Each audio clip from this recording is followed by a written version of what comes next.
हाय everyone. आज shift one, shift two, shift three का paper ख़त्म हो चुका है। और आज की इस वीडियो में हम बात करेंगे आज के पेपर में जो सवाल हैं वो कैसे आए हैं, पेपर का लेवल कैसा आया है, पेपर में क्या फिर से इररेलेवेंट क्वेश्चन आए, जो इम्पोर्टेंट टॉपिक हो सकते हैं आने वाले एग्जाम्स के लिए, एसएससी एमटीएस 2024 एग्जाम के लिए, वो हम डिस्कस करेंगे। और मेरी आप सभी से रिक्वेस्ट है, अगर आपके पेपर में 5 दिन या उससे कम है तो आप ये वीडियो मत देखो। आपने जो पढ़ा हुआ है सिर्फ उसी पे रिवाइज करो। ये वीडियो वही लोग देखें जिनके पेपर में 5 दिन से ज़्यादा है। इस वीडियो में हम ये भी डिस्कस करेंगे कि किस सब्जेक्ट पर आपको ज़्यादा फोकस करना है और कौन सा सब्जेक्ट आपको बिल्कुल नहीं पढ़ना है। तो चलिए वीडियो को शुरू कर लेते हैं विदाउट एनी फर्दर डिले। और देखो यहाँ पे सबसे पहले बात कर लेता हूँ मैं डुएबल क्वेश्चंस की, कि फर्स्ट शिफ्ट में जो डुएबल क्वेश्चन है 10 से लेके 15 क्वेश्चन थे, अगर आप ठीक ठाक पढ़े हो तो ठीक है, डिपेंडिंग ऑन कि आपका कितना पढ़ा लिखा आता है। अगर लेकिन फिर भी 10 से लेके 15 क्वेश्चन आप जब कर पाओगे जब आप ठीक ठाक पढ़ के जा रहे हो। ठीक है, वो बात अलग है कि आप ठीक ठाक पढ़े और आपका पढ़ा हुआ नहीं आया। आप अगर डिसेंट पढ़ के जा रहे हो, आप बहुत अच्छे से बहुत ज़्यादा पढ़े हो, 2-3 साल से पढ़ रहे हो, तो हो सकता है कि आप इससे ज़्यादा अटेम्प्ट करो। लेकिन एक जनरल बच्चा जो डिसेंट पढ़ाई की है, जिसने 2-3 महीने अच्छे से पढ़ाई की है, वो 10 से लेके 15 क्वेश्चन अटेम्प्ट कर पा रहा है। इंग्लिश अच्छी आई थी, मतलब इजी आई थी, 24 क्वेश्चंस डुएबल हैं, 23-24। और क्लोज टेस्ट आसान था, इसलिए शिफ्ट वन में आपका जो जी इंग्लिश है वो डुएबल थी। वहीं पर आपके 10 से लेके 12 क्वेश्चन आपकी शिफ्ट टू डुएबल रहे, अगर आप अच्छे से पढ़े लिखे हो तब। ठीक है, और उसके बाद बाकी करना तो आप एलिमिनेशन और तुक्का लगाओगे तभी आप कर पाओगे जीके में। ठीक है, जीके में बहुत सारे क्वेश्चंस इररेलेवेंट आए, अभी उस बारे में भी हम बात करेंगे। और इंग्लिश में थोड़ा सा क्लोज टेस्ट भी हार्ड बता रहे हैं, तो क्लोज टेस्ट भी अगर हार्ड है तो 22 से लेकर 23 क्वेश्चन ही आपके इंग्लिश में डुएबल है। उसके बाद अगर हम बात करते हैं जीके में, तो जीके में 12 से लेकर 15 क्वेश्चन डुएबल थे थर्ड शिफ्ट में। एज कंपेयर टू फर्स्ट और सेकंड शिफ्ट थोड़े सही क्वेश्चन आए हैं। इंग्लिश में लगभग आपके 23-24 क्वेश्चन डुएबल हैं थर्ड शिफ्ट में भी। अब हम बात करते हैं थोड़ा सा जो इररेलेवेंट क्वेश्चन आ रहा है। देखो, जो पॉजिटिव फीडबैक होती है, जैसे मैं आपको व्हाट्सएप ग्रुप में भी डाल देता हूँ, यूट्यूब कम्युनिटी पोस्ट पे भी डाल देता हूँ। एक दो लोगों ने, मतलब 3-4 लोगों ने, ठीक है, एक कमेंट मैंने यहाँ भी लगाया है, और 2-3 लोगों ने और बोला कि भैया हम पढ़े थे, हमने आपकी वीडियोस देखी, लेकिन उतने क्वेश्चन हमारे उसमें नहीं बने। तो मैं सोच रहा था ये कम्युनिटी पे डालूं, लेकिन मैं सोच रहा हूँ कि मैंने सोचा कि मैं ये वीडियो में डिस्कस करता हूँ कि अपनी पॉजिटिव साइड सब दिखाते हैं, मैं अपनी नेगेटिव साइड भी दिखाता हूँ। जैसे कि एक भाई हैं, उन्होंने कमेंट किया है, ठीक है, व्हाट्सएप पे मुझे मैसेज किया। ओवरऑल जीके हार्ड थी, 10 से लेके 12 डुएबल हैं। डे वन से टारगेट फॉलो कर रहा हूँ, मतलब कि जो मैं टारगेट दे रहा था वो फॉलो कर रहे हैं। मैं हमसे ये बोलता आ रहा था कि आप डे वन से टारगेट फॉलो करोगे तो डेफिनेटली आपका स्कोर अच्छा आएगा, आप अच्छा करोगे। ठीक है, डे वन से उन्होंने बोला, जैसे ये बोल रहे हैं इनके अकॉर्डिंग ये डे वन से टारगेट फॉलो कर रहे थे।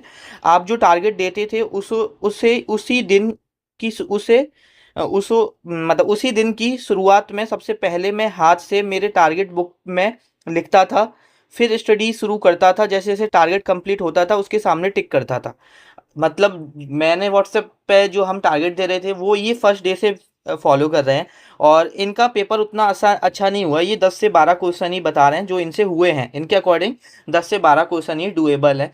ठीक है, तो देखो कहीं ना कहीं जब हम बहुत पढ़ते हैं, है ना, आप बहुत पढ़ रहे हो और आपका एग्जाम सही नहीं होता तो आपको ऐसा लगता है कि यार आपने कोई कमी छोड़ दी शायद, हो सकता है, एक सेल्फ डाउट आता है। आज फिर मुझे वही सेम सेल्फ डाउट आ रहा है।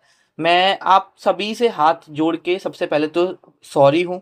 एंड बहुत एक ऐसा लगता है ना, जैसे एक एज ए स्टूडेंट अगर मैं पेपर दे रहा हूँ और मेरा अच्छा नहीं गया तो मुझे लगता है यार कहीं ना कहीं मेरे अंदर कमी रह गई जिस वजह से आज मेरा अच्छा नहीं गया। देखो, पेपर में इररेलेवेंट क्वेश्चन आए हैं, लेकिन वो इररेलेवेंट भी अपने हमें उस माइंड से थोड़ा सा टैकल करने की कोशिश करनी चाहिए थी। हमको बिल्कुल जो प्रीवियस ईयर चीज़ें हैं उन पर फोकस नहीं करना चाहिए था। वही मुझे कहीं ना कहीं थोड़ा बहुत लग रहा है कि यार मैंने कहीं ना कहीं तो कमी छोड़ी है, जिसकी वजह से अगर ये बच्चा जो डे वन से टारगेट फॉलो कर रहा है, ये भाई मेरा अगर 2-4 क्वेश्चन और कर पाता इस हार्ड शिफ्ट में तो इसका सिलेक्शन हो जाता। और अभी मे बी मुझे नहीं पता कि इनका सिलेक्शन होगा नहीं होगा, लेकिन मुझे ये डेफिनेटली पता चल गई है कि हाँ मुझे इम्प्रूवमेंट करना है। मुझे मैं नेक्स्ट टाइम से जिसके लिए भी जो भी पढ़ाऊंगा मैं उसमें और ज़्यादा मेहनत करने की कोशिश करूंगा और अपना बेस्ट देने की कोशिश करूंगा। जितना मुझसे अब और होगा और इम्प्रूवमेंट करने की कोशिश करूंगा, ये मेरा आपसे प्रॉमिस है। और अभी के लिए अगर आपके शिफ्ट में इररेलेवेंट क्वेश्चन आ रहे हैं, आप डे वन से टारगेट फॉलो कर रहे हो, अगर आप उन क्वेश्चंस को नहीं बना पा रहे हो तो आप सबसे मैं एक्सट्रीमली सॉरी मांग रहा हूँ दिल से, कि देखो आपने सिर्फ मुझे फॉलो किया और मुझे कुछ इररेलेवेंट क्वेश्चंस को भी थोड़ा सा टैकल करने की कोशिश करनी चाहिए थी उन डेली टारगेट्स के थ्रू, या कुछ चीज़ें कंटेंट ऐसा प्रोवाइड कराना था। लेकिन अब हम नेक्स्ट टाइम से ही कर सकते हैं। जैसे एज अ स्टूडेंट हम गलतियां करते हैं, वैसे एज अ टीचर भी इंसान गलतियां करता है और गलतियों से ही इंसान सीखता है। तो जो हम इस टाइम गलती कर रहे हैं, मैं आगे कोशिश करूंगा कि और उन चीज़ों को बेहतर बनाने की कोशिश करूँ। आगे अगर कुछ चीज़ें पढ़ाऊँ तो वो और थोड़ा डेप्थ में जाने की कोशिश करें, और इररेलेवेंट क्वेश्चन भी आए तो उनको भी थोड़ा सा टैकल करने की कोशिश करें। ये मेरा आगे से मोटिव रहेगा। ठीक है, अब इन सब चीज़ को थोड़ा असाइड रख के हम बात कर लेते हैं थोड़ा सा फोकस ऑर्डर की। सबसे ज़्यादा आपको पढ़ना है स्टैटिक जीके, फिर हिस्ट्री, फिर पॉलिटी, फिर साइंस। आप चाहो तो करंट अफेयर बिल्कुल स्किप कर सकते हो या बिल्कुल अपनी लास्ट प्रायोरिटी रख सकते हो। आप चाहो तो ज्योग्राफी स्किप कर सकते हो या अपनी लास्ट प्रायोरिटी रख सकते हो। सबसे ज़्यादा स्टैटिक जीके, फिर हिस्ट्री, फिर पॉलिटी, फिर साइंस, फिर आपको इकोनॉमिक्स, फिर आपको ज्योग्राफी, फिर करंट अफेयर। इस तरह से आपको अपना जो टाइम है वो देना है। ठीक है, आप चाहो तो करंट अफेयर बिल्कुल स्किप कर सकते हो। और देखो मैं एक और चीज बता दूं, जो जिन लोगों ने करंट अफेयर की वीडियो देखी है मेरी, ठीक है, जिन्होंने करंट अफेयर की वीडियो देखी है, तो उन नोट्स को भी बार बार रिवाइज मत करो कि वहां से भी आपको बहुत सारे क्वेश्चंस देखने को नहीं मिल रहे हैं। मैंने जो एनालिसिस किया है, मैं बिल्कुल टू द ऑनेस्ट बात करना चाहूंगा कि उस जो मैंने पढ़ाया है, जो हम लोगों ने उसमें चीजें की हैं, उसमें हो सकता है कि जो मैंने देखा है, महसूस मतलब जो मैं लोग मुझ पे सवाल भेज रहे हैं और जो मैं देख रहा हूँ, तो मैं ये देख रहा हूँ कि किसी शिफ्ट में एक भी सवाल नहीं पूछा गया, किसी शिफ्ट में एक या दो सवाल पूछे गए हैं।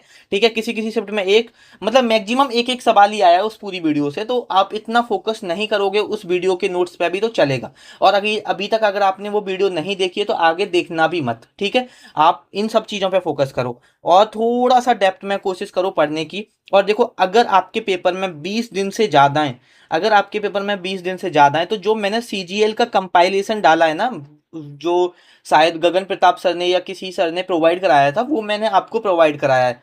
ठीक है, कहीं से तो मैंने वो लेके आपको प्रोवाइड कराया था, जो कंपाइलेशन थी, वो कंपाइलेशन से आप पढ़ो। एक 2 शिफ्ट डेली पढ़ लो जीके की। ठीक है, जीके की 2 शिफ्ट डेली पढ़ लो वहां से, अगर आपके पेपर में 20 दिन से ज्यादा है। ठीक है, ये आपका फोकस ऑर्डर होना चाहिए। और देखो, वीडियो लेंदी ना हो इसलिए मैंने पहले से ही सारे टॉपिक लिखे हैं। मैं आपको जस्ट बेटा सेकंड में से छोटा कर देता हूँ, ठीक है, जिससे कि आपको दिख पाए। अब इस वीडियो को आप यहाँ पे पॉज करो, और इसका वीडियो को अगर देखो आप पहले से डेली देख रहे होंगे, अगर एनालिसिस तो आपने नोट कर रखे होंगे, तो एज एज सच कुछ मतलब कि अलग टॉपिक से नहीं आ रहा, बस घुमा के इतना पूछ रहा है कि इंसान सवाल नहीं बना पा रहा है, बहुत इररेलेवेंट सवाल पूछ रहा है। ठीक है, तो ये जो चीज़ें हैं, ये वीडियो को पॉज करो, इनको नोट डाउन कर लो। ठीक है, बार बार मैं उन सब चीज़ों को डेली कराऊँ आपका टाइम वेस्ट होगा, तो वीडियो को यहीं पे ख़त्म करते हैं। आपसे मुलाकात होगी नेक्स्ट वीडियो में।